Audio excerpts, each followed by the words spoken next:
What's up, you guys? Welcome back to my channel, or welcome to my channel for those of you who are new. So in this video, as you guys can tell obviously by the title, I'm gonna be doing a week of workouts. Now, I haven't done a week of workouts in a while, and I think a lot of that has to do with the fact that I do the same exercises every single week all the time. So I just feel like it's so redundant. Why do you guys want to see me do hip thrusts, squats, dumbbell press, whatever, the same thing every single time? I can start doing more week of workouts. If that's what you guys are interested in seeing, definitely let me know in the comment box below. I will be doing different exercises and kind of just like showing you guys the proper form, but not really like going down into depth and details about the proper form, but just giving you basically an idea of what my workout split looks like. Because for me, I'm just focusing on growing my glutes, grow my quads, grow my legs, keeping my stomach flat, waist small, and just maintaining my upper body muscles. I love the way my upper body looks. I like my back, my arms, my shoulders, everything. I want to maintain that. So this is why my workout split usually consists of 4 days a week. So I would do glutes on one day, hamstring glutes another day, upper body, bit of cardio another day. On my fourth day, I'll do lower body, mainly focus on quads, a bit of glutes, and a bit of cardio. And if if I'm feeling like a beast on a real good week, I'll go 5 times. And on the fifth day, I'll do like a full body with cardio. Today is day 1. So I will be starting off with doing glutes. Usually when I go to the gym, I take pre-workout. There's not one day I don't take pre-workout. Pre-workout is literally like my headphones. Without my headphones, I don't work out. Without pre-workout, I'm not working out. Period. Judge me if you want. But that's what we're going to be doing. And I'll just kind of take you guys through it. I don't want you guys to feel like you have to copy my workout split because everybody's body is different. But you can pretty much get an idea. Like, if you are someone who just started off going to the gym, I do recommend you to start off by going 2 days a week, maybe even 3 days a week, something that's doable and realistic for you, and then you can slowly increase the amount of times you go. Don't start off the bat going 5 days a week because that probably won't be consistent. You'll go strong for a couple weeks and then you'll fall off because it's a lot. It's a lot to adapt to. But anyways, this is what my workout split looks like. If you guys want me to like create a workout split for you or a workout program for you because you need a bit of guidance, you don't know what exactly to do, I definitely do create programs for people. Like, I have online clients and that's what I do for them. So you guys can definitely like send me an email. My email is in my description box below, so you can check that out. But without further ado, let's get into today's workouts. All right, so here's a breakdown of what I did for my glute focus leg day. You guys feel free to like screenshot this, pause it, write it down, whatever you got to do, okay? So first I did was some dynamic stretching. Now I said this before in previous videos, dynamic stretching, you guys want to start with this every single workout. It doesn't matter whether you're doing upper body or lower body. It basically just warms up your muscles, and you want to be doing stretches for the muscles that you're going to be using. So for me, for my glute focus leg day, I use a lot of my hip flexors. So extending, flexing my hips. This is why I do a lot of like hip opener exercises, especially because my hips be tight. Like, if you have a 9-to-5 or a day job that requires you to sit down a lot on your butt, you are flexing your hips constantly, and that is going to cause your hips to become very tight. So super important to do a few of these stretches that I love to do to help open up my hips. You guys can do this like for about 3 to 5 minutes. My rule of thumb that I do for myself is I play one song. When the song is done, I'm done my dynamic stretching. So next I went ahead and did this stretch, which pretty much stretches like your inner thigh as well as your calves. So this is a really good stretch, you guys, if you are going to be doing some like squats or squat variation, because a lot of the time ankle mobility is a result of not being able to like go lower in your squat. And here I'm just pushing my leg to the side this time to really open up my hips even more. And as I rock back and forth, that's also going to be stretching out my, ankles. Yes. So the first exercise I did were Bulgarian split squats with the Smith machine. I did 10 reps for 4 sets. I usually do Bulgarian split squats or hip thrusts first because these are the hardest exercises for me and they exert the most energy. So for me, to make sure that I engage my glutes more, you want to make sure you're pushing off the heel of your foot as you come up, and you lean slightly forward so that you're really stretching the lower part of your gluteus maximus. So that's basically like the lower part of your chunky like part of your glute muscles.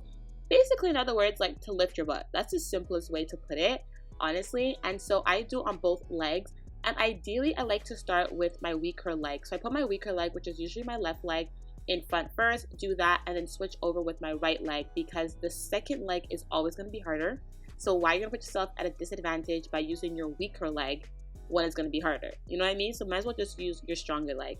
Now you can do this with a dumbbell. You can do this, which I usually do, Smith machine as well that I'm doing right now, or you guys can do this with the barbell. But obviously, if you're beginning, I will highly suggest you to use a dumbbell because it's a lot easier, but the Smith machine can go heavy. So next we did some single leg hip thrusts. Now because the gym was mad packed and I didn't have space to do with the barbell, I grabbed the dumbbell and I started to do some unilateral work. Just helps really make sure that you're giving all that focus to one glute, one at a time. Because when you do both legs for the hip thrust, sometimes you don't realize one leg is overcompensating. So for this, to really make sure that you're engaging your glutes, you want to push off the heel of your foot as well, like you do for the Bulgarian split squats. And you guys want to make sure that you squeeze your glutes at the top and you want to extend your hips full to the top as much as possible. I like to keep my chin tucked in, core super tight, because you don't want to have that arch in your back. You don't want to just be moving your pelvis because that can cause you to have lower back pain while doing this exercise. And I did this for 12 reps for 3 sets. Next, we did dumbbell sumo squats. So sumo squats are really good for targeting your inner thighs as well as your glutes, which can be a bit tricky, I know, for some people to do. But here are some cues and tips that I like to do to make sure I engage my glutes a bit more. So first things first, as usual, as I said like 3 times already, push off the heel of your feet as you guys are coming up. You also want to make sure that you're kind of leaning a little bit forward, as you guys can see. I'm not having a straight back. I am leaning slightly forward to engage the lower part of my gluteus maximus. Also, if you guys don't want the dumbbell to touch the floor, you can definitely have like 2 benches per leg. So like standing on 1 bench per leg, if that makes sense. So that when you go down in the sumo squat, you aren't actually touching the floor with the dumbbell. Now, for my last exercise, I did some kickbacks. I've been doing kickbacks recently more with this machine than cables. You can do it with the cables if you want to. Just make sure that your back is straight. You're not over kicking by arching your back. And for this one, when you're using the machine, push off the heel of your foot as usual. That really engages your glutes. Pause for 1 second as you kick back and really squeeze your glutes. Now, some girl just like walked in front of the camera and stood there, so I had to crop her out. I don't think she realized, but it is what it is. So that's pretty much everything I did for day 1. Day 2, I hit hammies and glutes. This is the breakdown. Usually if my glutes are really sore by day 2, I go ahead and do upper body, but it wasn't today. So I went ahead and started to do a warm-up with a barbell RDLs. So for me, I do my heavier lifts in the beginning because that's when I have most of the energy. I'm not exhausted. It's better to do it that way. So for my RDLs, I've been doing them with the barbell. I warm up with the barbell to make sure my form is good, nothing hurts, everything is great.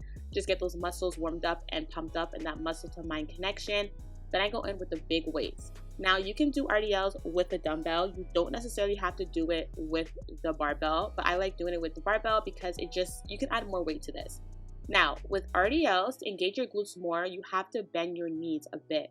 So think about making a number 7 with your body at the end position rather than an L, because if your legs are completely straight, you'll engage way more your hamstrings, and you want to engage your hamstrings and the lower part of your glutes.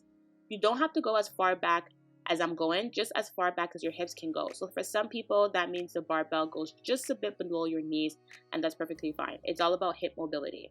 So the second exercise I did were kettlebell swings. Now these I feel are so underrated. A lot of people aren't doing these, but I love these because it's really good not only for your hamstring and your glutes, but it's also really good for a high intensity workout because you're just going front to back at a pretty steady pace rather than a slow motion. Now, once you kind of get the hang of the hinge-in motion with your hamstring, so pushing your hips back without really bending your knee into a squat, you can perfect these. These are really good. Just keep your core tight. Make sure you're hinged back. And when you come up, you don't want to over thrust where you're arching your back, what I see a lot of people doing. So you don't want to squeeze and push your pelvis so forward that your back starts to arch. You want to make sure your back is always remain straight, core is always tight, and just squeeze your glutes gently at the top of your set. So once I finished doing these, I went ahead and did some hip abductions. Now, one thing a lot of people forget to do when they do lower body, especially glute focus exercises, is to target the upper glute muscle. So that's your gluteus minimus and medius. This I know is very controversial whether or not it works your glutes or not, but let me tell you, it does, okay? So I do these at least once a week and I love them. I also like to lean forward a little bit to really engage my glutes. I know I've seen a few times from Brett that you can actually add padding between your thighs and the little padding of the machine so that it actually engages your glutes a bit more. So for this, you don't need to go super heavy because it is a small muscle that it's working. I like to go for about 100 pounds, which is relatively easy for me. 20 reps, and I feel the burn already. So next, I went ahead and did a glute focused back extension. Now this I've been trying to perfect a bit more and more my form. I start off without the weight, and then I go ahead and use the weight. Now for this, you can easily do this targeting strictly your back, but to target your glutes, you have to have your feet open. If you guys look at the bottom corner far right, my feet are kind of open up like a penguin, which is what you want. You want to also hunch your back over. So as you guys can see, I'm not fully extending my back at the top because I don't have that range of motion. I don't have that ability. It's kind of restricting me because I'm hunched over. And this is where you're really gonna feel it in that lower part of your glutes. You're gonna squeeze it at the top, as you can see I do, and you'll feel it in your hamstring as well. It's such a good exercise, honestly, for hammies and glutes. Now, the last exercise I did were some glute bridges. This is really good just because it's a glute isolation exercise, and I didn't really do any of these today. A lot more of compound exercises. So I grabbed just a heavy kettlebell. You can grab a dumbbell. You can do actually with a barbell if you want to. And what you want to keep in mind is pushing off the heel of your feet. Like, this is probably like a reiterating thing I'm saying all throughout this video, but this is what's going to really engage your glutes, you guys. So for me, sometimes I like to push off of my heels by elevating my toes. So I really make sure I'm pushing off my heels. Squeeze your glutes at the top of the thrust or bridge, whatever you want to call it, and make sure your back is always kept straight and flat. I have a tendency of arching my back a little too much, and I have to work on that. But it helps when you really sink your stomach into the mat, and that really makes like that reinforcement of having your back flat. With the breathing, you want to inhale through your nose as you go down and exhale from your mouth as you push the weight up. You can also add a resistance band around your thighs if you guys do want more of a challenge.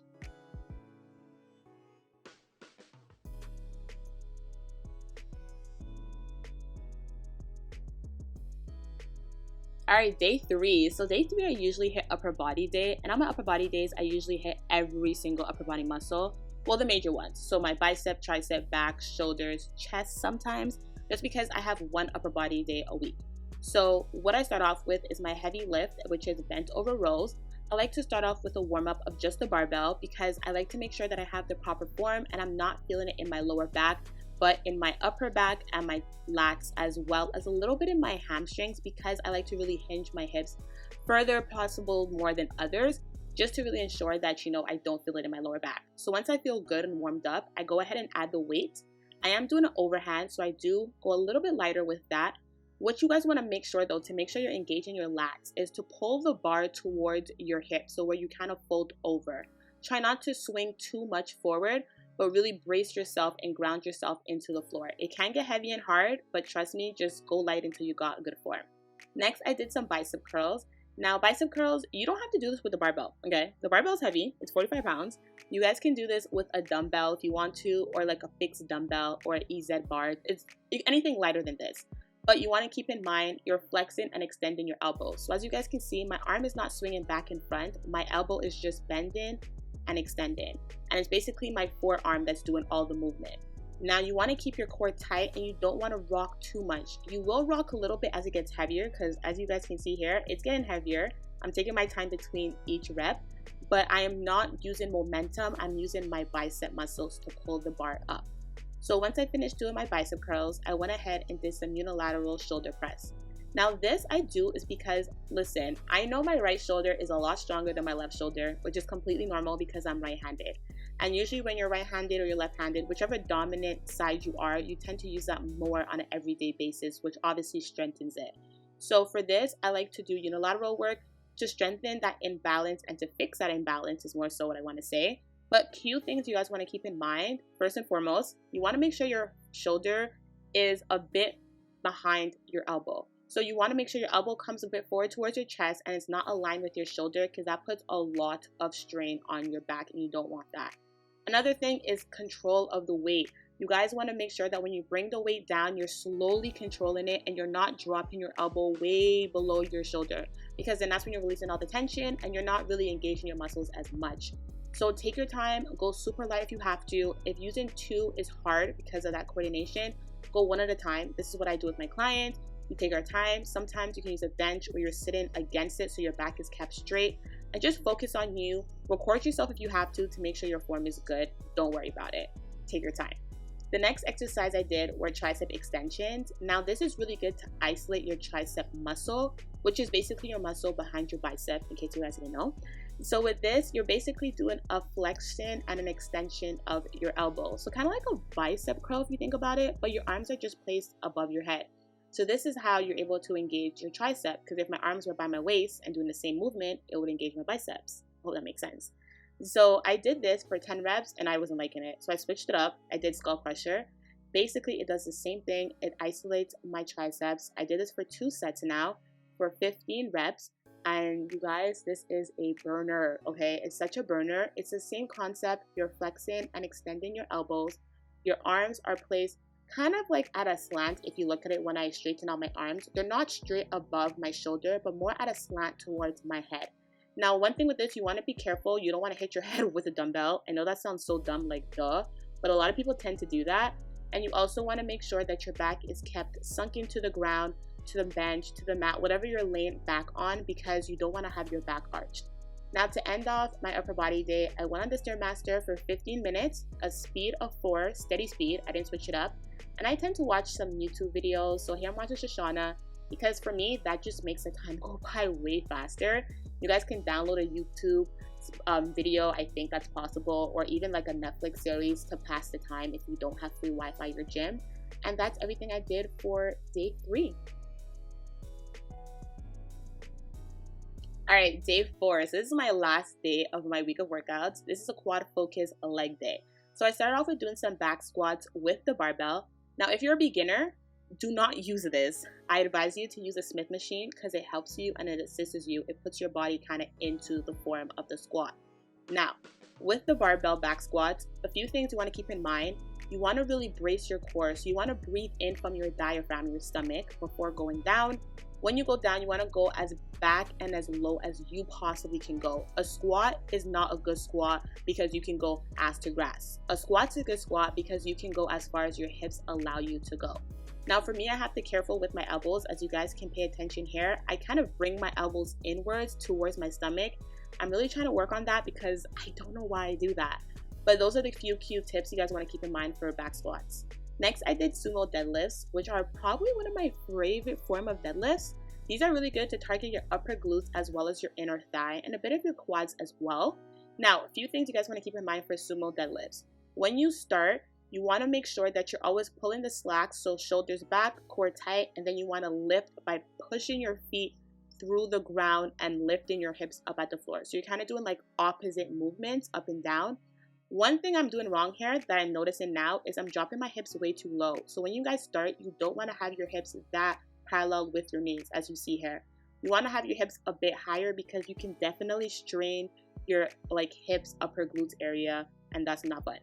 Next, I did unilateral leg press because, as I mentioned before, my right side is a lot stronger than my left.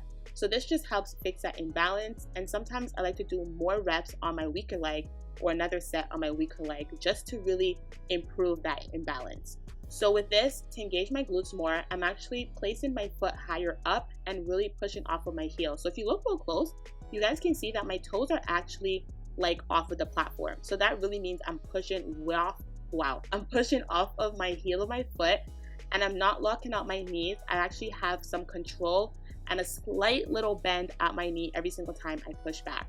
So you guys can do this 2 feet at a time. You can do the laying down leg press. If you want to do unilateral leg press and your gym doesn't have this machine, it's all the same thing. The last exercise I did were static reverse lunges. Now here I grabbed 2 30-pound kettlebells and I just basically stayed in that lunge position and I went up and down. So I'm not bringing my foot front to back. This is really good if you don't have really good balance. Now, reverse lunges is also really good for your glutes. If you push off of your heel in the foot that's placed in front, I almost like stuttered on that line, sorry. And also if you're keeping your torso slightly forward. So just like a Bulgarian split squat, but basically you have 2 feet placed on the floor. And that's pretty much everything I did, you guys, for my quad focus leg day. Now, as you can see, my workouts are really short. They're like an hour long. You don't need to be at the gym for 2 hours to have an effective workout or do 6+ exercises, because I literally just did 4. So as long as you work out a couple times a week, you guys are fine. I like to end off with doing a 15-minute cardio on my quad day on the treadmill at an incline of 12 and a speed of 2 to 2.5, watching my girl Shea Butter because she usually posts when I'm on the treadmill. And that is it, you guys. Hope you enjoyed this video, and I'll catch you next time.